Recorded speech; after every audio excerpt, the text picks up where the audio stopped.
جی ناظرین، اس وقت ہم حاضر ہیں حضرت سیدنا ابو علی قلندر رحمۃ اللہ تعالی علیہ آپ کی چلا گاہ جو چنیوٹ میں ہے، دریا کے ساتھ بالکل واقع ہیں، وہاں پہ حاضر ہیں۔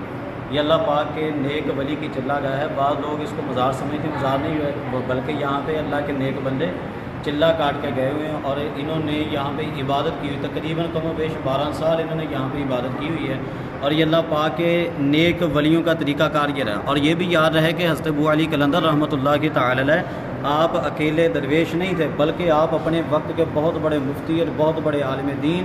اور بہت بڑے علامہ صاحب تھے، اور آپ مفتی شہر اور قاضی شہر کا بھی آپ کو لقب حاصل تھا۔ حضرت ابو علی قلندر رحمۃ اللہ کی تعالی علیہ آپ نے پانی پت کی آپ کی رہائش ہے، اور آپ کے دور کے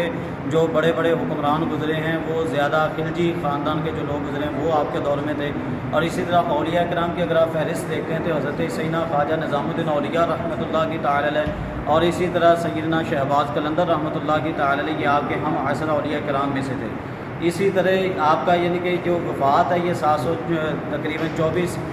ہجری کے کم و بیش آپ کی وفات ہے، اور اس یہاں پہ لوگ آتے ہیں، آپ کی جگہ پہ دعائیں کرتے ہیں۔ اور یہ ویسے بھی قرآن پاک میں اللہ پاک نے ارشاد فرمایا ہنالک دعا زکریا ربہ، اس آیت کریمہ کو آپ دیکھتے ہیں تو سیدہ مریم رضی اللہ تعالی عنہا جہاں پہ آپ نے عبادت کی تھی وہاں پہ اگر دعا کی جائے تو قرآن کہتا ہے کہ دعا قبول ہوتی ہے۔ تو یہاں تو ابو علی قلندر رحمۃ اللہ کی تعالی علیہ جو نبی کریم رؤوف الرحیم صلی اللہ تعالی علیہ وسلم آپ کی امت کے ولی ہیں، تو ظاہری بات ہے کہ یہاں پہ کتنی دعائیں قبول ہوتی ہوں گی۔ اللہ پاک کے نیک ولیوں کے جہاں پہ عبادت گاہیں ہیں وہاں پہ ہمیں حاضر ہونا چاہیے، اور یہ قرآنی روح سے بھی ہمیں پتہ چلتا ہے کہ اگر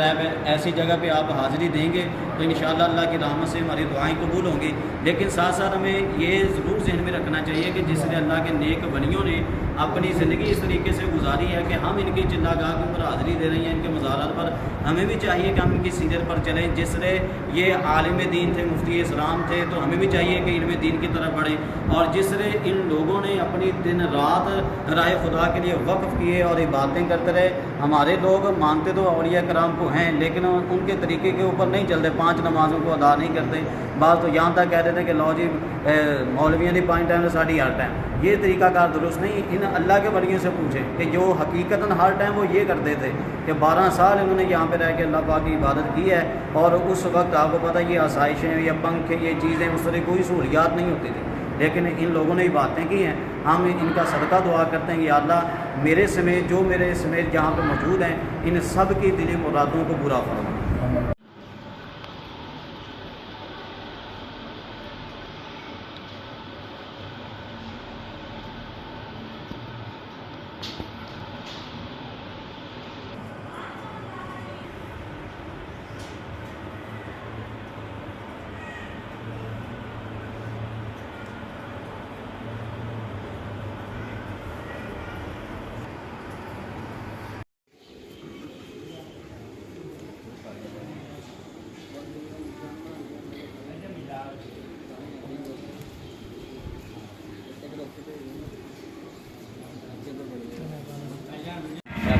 دریائے جہلم کی سیر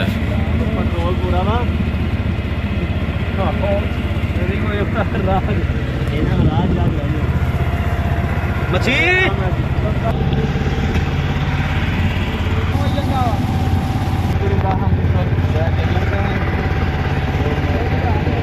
یہ استاد محترم ہیں۔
پانی کم ہونے کی وجہ سے یہ سوکھ بھی چکی ہے نا کافی، ویسے پانی یہاں تک اوپر تک ہوتا ہے